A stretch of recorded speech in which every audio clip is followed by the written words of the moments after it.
లోపల ఉన్న వాళ్ళకి కనీసం ఒక మంచినీళ్ళు అందట్లా, బొవ్వ అందట్లా, ఏది అందట్లా. ఎవరికి ఏం చేస్తారు? పసిబిడ్డలు వేసుకుంటున్నారు, ఇళ్లలో బతుకుతున్నారు. ఎవరు వస్తున్నారు?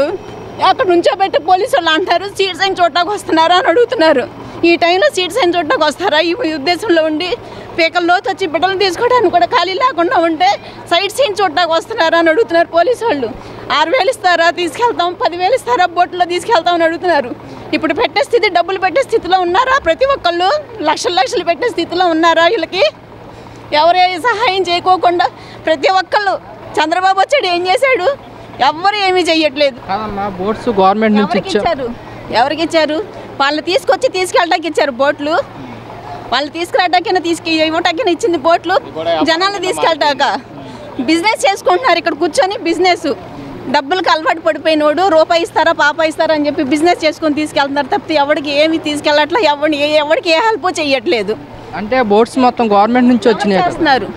ఎవరు పంపించారు? గవర్నమెంట్ పంపించింది పేరుకేనా? జనాలకి హెల్ప్ చేయటం కాదా? పేరుకు వాడుకోటాకుంటున్నారా? ఎంతవరకు ఈ రోడ్లో ఏ జనాలన్నా వచ్చారా? ఏ బోట్ అన్నా వచ్చిందా? బతిలాడుతున్నా, కాళ్ళు ఏళ్ళు పట్టుకొని బతిలాడుతున్నా సరే ఒక్కళ్ళు రాలా తెలిసి ఇంతవరకు. 6,000 ఇస్తారా? మనుషులు తీసుకురాటాక 6,000 ఇచ్చి పోలీసుల చేత పచ్చిబూతులు తిట్టించుకోమా? మేము ప్రాణాలు కాపాడుతాకు వస్తున్నారా లేకపోతే డబ్బులు సంపాదించుకోవడానికి వస్తున్నారో తెలియట్లేదు. అన్నా ఇస్తున్నారు అంటున్నారు. ఈ సందులో ఇళ్లలో ఉన్నవాడికి ఎవరికన్నా అన్నం దొరికిందేమో అడగండి. ఉన్న వాటిలోనే కొల్ల గొంజ పోసుకొని తినేత వాళ్ళు తప్ప ఇంతవరకు ఎవడో కూడా ఇంత లోపలికి వచ్చి అన్నం ఇచ్చిన నాదులు లేడు, వాటర్ బాటిల్ ఇచ్చిన నాదులు లేడు. అన్నిటికీ టీవీ వాళ్ళకి వాళ్ళకి చూపించుకోవడం తప్పితే దేనికి లేదు. ఇలాగే వరదలు వచ్చినప్పుడు వైఎస్ఆర్ రాజశేఖర రెడ్డి వచ్చి ఇలాగే హెలికాప్టర్లో మొత్తం అన్ని సార్లు తిరిగాడు. అన్ని సార్లు తిరిగి ఇంటింటికి 1,000 రూపాయలు, 5 కిలో బియ్యం, చింతపండు, ఉప్పు అన్నీ ఇచ్చాడు. ఈరోజు మాకు ఇచ్చిన వాళ్ళు కూడా లేరు. అసలు కనీసం ఇంటి దగ్గర భోజనం పట్టడం కూడా ఇచ్చిన వాళ్ళు లేడు. లారీల మీద వస్తున్నారు, ఇసిరేస్తున్నారు. లారీల మీద వస్తున్నారు, ఇసిరేస్తున్నారు. చేతికి అందట్లా నలుగురికి. ఇప్పుడు నలుగురికి అందుతుంది కానీ మనం సంతోషం పడేది. ఇప్పుడు నలుగురికి ఇంటికి వెళ్ళి బండి ఆపి నలుగురికి అందుకుంటే సంతోషం పడేది. మన ఒక్కరి కోసం సంతోషం కాదు కదా ఇది. వరద బాధితుల కోసం జగన్మోహన్ రెడ్డి గారు కూడా 1 కోటి రూపాయలు అయితే ప్రకటించడం జరిగింది. అతను 1 కోటి రూపాయలు వేసినా సరే ఇంతమందికి ఎక్కడ సరిపోద్దండి. అతను 1 కోటి రూపాయలు ఇచ్చాడు, చిరంజీవి 1 కోటి రూపాయలు ఇచ్చాడంటే ఇంతమంది పేద ప్రజలు బతుకుతున్నారు ఏదో ప్రాణం రక్షణ కోసం. ఆ ప్రాణం రక్షణ కోసం అని బతికినా సరే మన చుట్టుపక్కల వాళ్ళు కూడా ఎవరు వచ్చి ధీమని చెప్పట్లేదు. రాజకీయ నాయకులు కూడా ఎవరు. ప్రభుత్వం వరద బాధితుల్ని ఎలాగా ఆదుకోవట్లేదు అంటున్నారు మీరు? అసలు ఎవడు ఆదుకోవట్లేదండి. మీరు చూడండి, మీరు కళ్ళతో చూడండి. ఏ ఇంటికి వచ్చి అడిగినా అడగండి. మా ఇంటికి గుమ్మం కొట్టి మాకేమన్నా మీరు చేశారని అడగండి. ఏ ఇంటికి చెప్పరు. రోడ్డు మీద నడిచే వాళ్ళకే ఆ తింటారు పడి తింటారు. ఎవరైనా సరే ఇంటి దగ్గర చేరుస్తారు. ఇంటి దగ్గర చేరుతారా? ఎవరు చేర్చరు. చంద్రబాబు గారు పర్యటించినా సరే అతను ఎక్కడో ఉన్నాడు. ఇక్కడ ఉన్న అధికారంలో పార్టీలో చేయాలా మనకి అందుబాటులో. ఏ ఒక్కళ్ళు కూడా వచ్చి మనకు సాయం కూడా చేయట్లేదు. ఎవరికి దొరికింది ఆడు అలా చేసుకుంటున్నారు. ప్రభుత్వం అన్ని విధాలుగా వరద బాధితులకి సాయం చేస్తున్నా అని చెప్తున్నారు కదా. సాయం చేస్తున్నారండి. ఎవరికి సాయం చేస్తున్నారు? ఇళ్ళ దగ్గరికి వచ్చామని సాయం చేస్తున్నారా? కాదు. నలుగురు వచ్చారు మా పార్టీ అంటున్నారు, తీసుకుని వెళ్ళిపోతున్నారు. మిగతా ఇల్లు వాళ్ళు ఏం చేస్తారు? పిల్లలతో ఉన్నవాళ్ళు నడుస్తారా నీటిలో? ఎవరు నడవరు కదా. ఇప్పుడు పిల్లలతో ఉన్నవాడు ఎవరు నడవడు నీటిలో. ఏదో ఒకడు వస్తే ఆ ఒక్కడి వల్ల నలుగురు ఇంట్లో ఉన్న వాళ్ళు అందరూ అలా ఆగిపోతున్నారు. ఇళ్ళ దగ్గరకు వచ్చి సమస్య తెలుసుకోవట్లేదు ఎవరు. ఇళ్ళ దగ్గరకు వచ్చి సమస్య అనేది ఎవరు తెలుసుకోవట్లేదు. ఈ రోజుకి వచ్చి ప్రతి ఒక్క ఇంటికి వచ్చి ఇన్ని షిప్పులు ఉన్నాయి, ఇన్ని పడవలు ఉన్నాయి, ఇంతమంది పోలీసులు ఉన్నారు. ఏ ప్రభుత్వం కూడా వచ్చి సరిగ్గా పట్టించుకోవట్లేదు. పడవలతో ప్రజలందరినీ మేము ఒడ్డుకు చేరుస్తున్నామని చెప్తున్నారు. ఒడ్డు చేరుస్తున్నారంటే వాళ్ళు ఎక్కడ మునిగిపోతారో, ఎక్కడ పిల్లలతో ఉన్నారని ఊర్లు పారిపోతున్నారు. కొంపలు వదిలేసుకొని భయపడి, అంటే ఇల్లు వదిలేసుకొని వెళ్ళిపోతున్నారు నీటి బాధ తట్టుకోలేక. ఇక్కడ మనకు ఉన్న సమాజంలో ఎవడు వచ్చి మనకి బరువు బాధ్యతలు చెప్పట్లేదు కదా. మనకి బరువు బాధ్యతలు చెబితే మీకు సమస్య మేము ఉన్నాం, మీకు ఇది ఉందంటే ఎవడో ఎక్కడోళ్ళు అక్కడే ఉండిపోతారు. అన్న మీకు ఫుడ్ కానీ మంచినీళ్ళు కానీ అలాంటిది ప్రభుత్వం నుంచి మీకు ఏమన్నా అందుతున్నాయా? మాకు ఫుడ్ అనేది అందుతుంది. వాటర్ అనేది లేదు, కరెంట్ అనేది లేదు. కరెంట్ అనేది లేదు. అయినా సరే పిల్లలతో అలాగే పండుకుంటున్నాం. నీటిలో బాధపడి అలాగే పండుకుంటున్నాం. కానీ వచ్చి సమస్య అడిగినాడు ఎవరు లేడు ఇంటి ముందుకు. అదే జగన్మోహన్ రెడ్డి గారు ఈ రోజు ఈ పరిస్థితి ఉన్నది కాదు. వాలంటీర్ ద్వారా అందే అందరికి ఏమున్నాయి చెప్పండి. డ్రోన్స్ ద్వారా మేము ఆహారం డ్రోన్స్ ద్వారా ఎవరికి అందినాయి? ఉన్న వాళ్ళకి అందినాయా? పేదలకు అందినాయా? చంద్రబాబు నాయుడు గారు వచ్చారు, అటునాడు వెళ్ళిపోయారు. అచ్చెన్నాయుడు వచ్చాడు, అటునాడు వెళ్ళిపోయాడు. ఒక జగన్మోహన్ రెడ్డి గారు పేకల దాకా నేలదాకా వచ్చారు. అదే జగన్మోహన్ రెడ్డి ఈ రోజు ఈ పరిస్థితి ఉన్నది కాదు. జగన్మోహన్ రెడ్డి గారు కూడా ₹1 ప్రకటించడం జరిగింది. ప్రకటించారు, పాల డబ్బాలు అందరికి అందించారు. జగన్మోహన్ రెడ్డి గారు చేశారు, చేయడానికి ₹1 అంతకు మించే చేశారు ఆయన. అయితే ప్రభుత్వం బాధితులకు ఎలాంటిది అంటే అసలు ఈసారి ఓట్లు ఆడడానికి వస్తే కొడతారు కూడా, అది వాస్తవంగా. సరే ఓట్లు ఆడడానికి వస్తే చొప్పులు ఇసిరేస్తారు మీదకి, జనాల మీద. అన్న ఇదే పరిస్థితిలో వాలంటీర్ వ్యవస్థ కనుక ఉండుంటే ఎలా ఉపయోగపడేది అంటే? నెంబర్ 1 అన్న, నెంబర్ 1. అదే కరోనాలో చంద్రబాబు నాయుడు ఉంటే మొత్తం వచ్చాయా? ఈ ఒక్క వరదకే చంద్రబాబు నాయుడు తట్టుకోలేకపోతున్నాడు. అదే వాలంటీర్ ఉంటే చెప్పండి. అదే చంద్రబాబు నాయుడు కరోనాలో ఉంటే ఏంటి పరిస్థితి, అది కూడా చెప్పండి. బాధితులకు నేను అండగా ఉంటానని సీఎం చంద్రబాబు నాయుడు చెప్తున్నాడు. ఏం చేశారు? ఇగో మా డబ్బులతో మేము కొనుక్కొచ్చుకుంటున్నాం, మా సొంత డబ్బులతో మేము కొనుక్కొచ్చుకుంటున్నాం. బాంబే కానీ మొత్తం ఏం చేశారు? మొత్తం మునిగిపోయింది. ఏం చేశారు? ఎవరు వచ్చింది? 40 బోట్లు పంపించారు, కనీసం 10 బోట్లు కూడా రావట్లే. అంటే బోట్ల ద్వారా బాధితులు అందరినీ సురక్షితంగా ప్రాంతాలకు తరలి. ఇప్పుడు నువ్వు లైవ్ చూపించెయ్యి, నువ్వు లైవ్ చూపించి ఒకసారి. ఇదిగో ఇదే బోటు ద్వారా అయితే ఎటువంటి ఉపయోగం లేదండి. బోట్లు ఎవరు అక్కడ బోట్లు పెట్టుకుని కూర్చున్నారు, ఎవరు రావట్లా. మరి 3 రోజుల నుంచి మా పరిస్థితి. చంద్రబాబు నాయుడు గారు పంపించిన బోట్లు అయ్యానా చెప్పనా? అంటే అన్న మీకు పునరావాస కేంద్రాలు కానీ అలాంటివి ఏమన్నా? నా కొంపలు మునిగిపోయి ఉన్నామన్నా, వేరే వాళ్ళకెళ్ళి బతుకుతున్నాం మేము. మా కొంపలు మునిగిపోయి ఏం చేశారు? వచ్చి చూపించుకోని. చాలా దారుణంగా ఉంది, తింటాకు కూడా మాకు లేదు. చాలా మా పైపుల రోడ్డు మొత్తం మునిగిపోయింది, మా ఇల్లంతా. ఇగో ఇప్పుడు అక్కడక్కడ ఉండి వీళ్ళు కనబడితే వీళ్ళ ఇంటికి వెళ్తున్నాం మేము. ఇప్పుడు వరద ఉంది కదా, మళ్ళీ ఎలా వెళ్తున్నారు?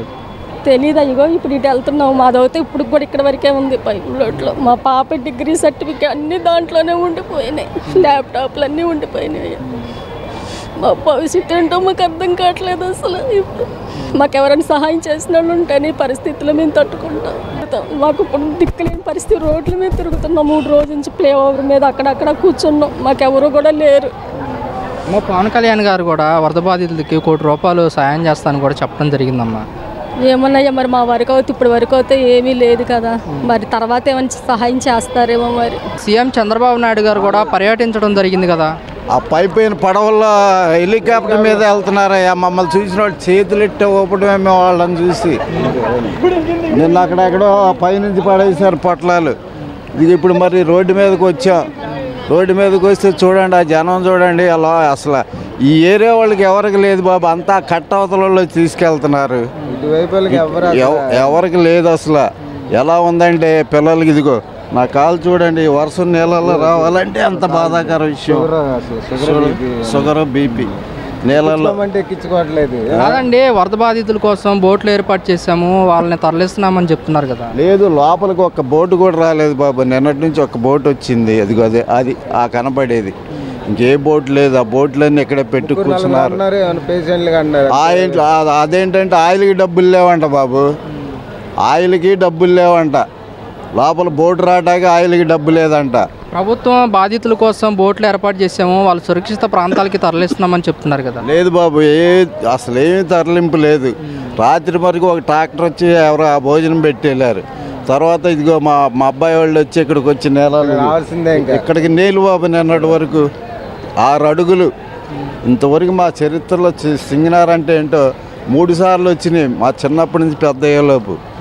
కానీ అప్పట్లో ఏదో కట్ట వేసారు, ఆ కట్ట దిగిపోయి అక్కడి నుంచి నీళ్ళు లోపలికి వచ్చినాయి. ఇవాళ మరి ఇన్ని నీళ్ళు రావడం అంటే ఎంత మమ్మల్ని బాధ పెట్టినట్టే. నీళ్ళన్నీ ఎక్కడి నుంచి వస్తున్నాయి? అటువైపు నుంచి వస్తున్నాయి. సింగనార్లో పడ్డ నీళ్ళు కాదు కదా. మరి వీళ్ళన్నట్టుకి ఇదిగో ఆటోలు మునిగిపోయినాయి, ఆటోలు లోపలికి నీళ్ళు వెళ్ళిపోయి, బైకులు లోపలికి నీళ్ళు వెళ్ళిపోయినాయి.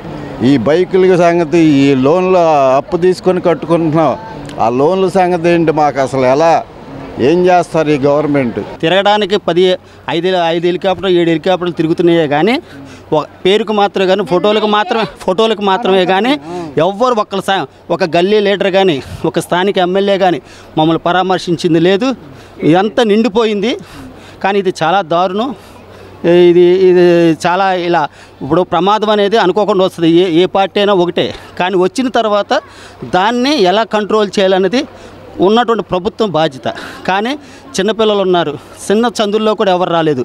మెయిన్ రోడ్లోకి వచ్చేసి మెయిన్ రోడ్లో కూడా ఎవరైనా కనిపిస్తే వాళ్ళు అడిగితే ఇవ్వటమే తప్ప డిస్ట్రిబ్యూషన్ కూడా కరెక్ట్గా లేదు. తీసుకొచ్చి ఆ ఫ్లైఓవర్ కింద మొత్తం పడేస్తున్నారే తప్ప అంతా వేస్ట్, ఫుడ్ అంతా వేస్ట్ అయిపోతుంది తప్ప సరైనటువంటి డిస్ట్రిబ్యూషన్, సరైన సక్రమైన ఎవరి మీద కోపం కాదు. ఇది మా బాధతో మేము చెప్తున్నాం, అర్థమైందండి. ఎవరి మీద కోపం లేదు ఇక్కడ. ఎందుకంటే బాధ్యత అనేది ఇప్పుడు ప్రమాదం వచ్చింది, అది నాకు చెప్పి రాదు, నీకు చెప్పి రాదు. వచ్చినప్పుడు దాన్ని కంట్రోల్ చేయాల్సిన బాధ్యత గవర్నమెంట్ది. ఇది ఫెయిల్, పక్కా ఫెయిల్, సమస్య లేదు దీంట్లో. ఇది అందరికీ తెలిసినటువంటి విషయమే. ఫోటోలకి హెలికాప్టర్లు తిరగడానికి మాత్రమే తప్ప దీనికి ఏమి సంబంధం. కింద పడుతున్నారు సరైనటువంటి. కానీ ఎన్డీఆర్ఎఫ్ వాళ్ళు మాత్రం బాగా కష్టపడుతున్నారు. ఇప్పుడు ఈ రోజు మాకు మోకాల దాకా వచ్చింది కాబట్టి మేము రాగలిగాం. నిన్న వరకు అసలు ఎవరు మాకు సహకరించలేదండి. ఓట్లు పెట్టారన్న ఉపయోగానండి. ఈ లోతు వరకు మా చెల్లెల అమ్మాయికి టాబ్లెట్ ఇవ్వడానికి రమ్మంటే ఎవరు రాలా. కర్ర పట్టుకొని ఎదుకుంటూ వెళ్ళి ఇచ్చి నేను వచ్చా. నైట్ టైం కూడా ఇదే రోడ్లు వెళ్తుంటే ఎవరు కూడా తింపడానికి కూడా లేదు. మాకైతే ఏదో కింద మీద పడి ఏదో బాధపడుతున్నాం. లోపల వాళ్ళకైతే ఫుడ్ అయితే అందట్లేదు. పైన హెలికాప్టర్లు ఇస్తారు, ఉపయోగం లేదు. ఏంటి వాళ్ళ ఫోటోల కోసం వాటి కోసం నాలుగేళ్ళకి అపార్ట్మెంట్లు పెంచారు, వెళ్ళిపోయారు. ఇంతమందికి వచ్చే నాదులు లేడు. ఈ లోతు ఉన్నవారికి ఎవరు రాదు, ఇక్కడికి వచ్చిన కూడా ఇంతమందికి ఎవరు రాలా. ఏంటి పరిస్థితి, జనాల పరిస్థితి ఏంటి? అంటే మీకు వరద బాధితులకి సంపూర్ణ సహాయక కేంద్రాలు కానీ అలాంటి ఏమీ లేదు. ఏంటంటే తీసుకొచ్చిన ఫుడ్ వేస్తున్నారు. ఇక్కడ నుంచి కట్టపల్లి నుంచి వెళ్ళి అటు వెళ్ళి చివరికి వెళ్ళి అక్కడికి వెళ్ళి తీసుకోవడానికి ఇక్కడ వెళ్ళేసరికి వచ్చేసరికి మోకాలు పోతున్నాయి. ఇక్కడ ట్రైన్ వస్తుందని గుద్దుదేమో భయం. అంత బాధలు పడి తీసుకెళ్ళి ఏదో కింద మీద పడి ఉన్న వరకు సాయం చేసాం. ఏదో అధికారులు వచ్చారు, ఏ పార్టీ వాళ్ళు వచ్చారు, ఎవరు రాలా. మమ్మల్ని ఎవరు ఆదించుకోవాలా. ఈ బోట్లు వేసుకొని సోయింగ్లకి బిల్డప్లు ఇవ్వడానికి మాత్రం ఉన్నారు ఇల్లు. అవసరానికి బోట్ అయితే ఉపయోగపడలేదు ఎవరికి. ఇలాంటి పరిస్థితుల్లో వాలంటీర్ వ్యవస్థ కనుకుంటే మీకు ఎలా ఉపయోగపడేది? వాలంటీర్లు చాలా ఇబ్బందిగా లేకుండా చాలా బాగా చూసేవాళ్ళండి. చాలా అంతకుముందు వాలంటీర్లు, ఇప్పుడు ఆ ప్రభుత్వం లేదు ఈ ప్రభుత్వం కాదు, మాకు ఏదైనా ఒకటే. కానీ ఏంటంటే అదే వాలంటీర్లు ఇప్పుడు ఈ సమయంలో ఉన్నట్టుగైతే చాలా వరకు మాకు సాయం అందేది.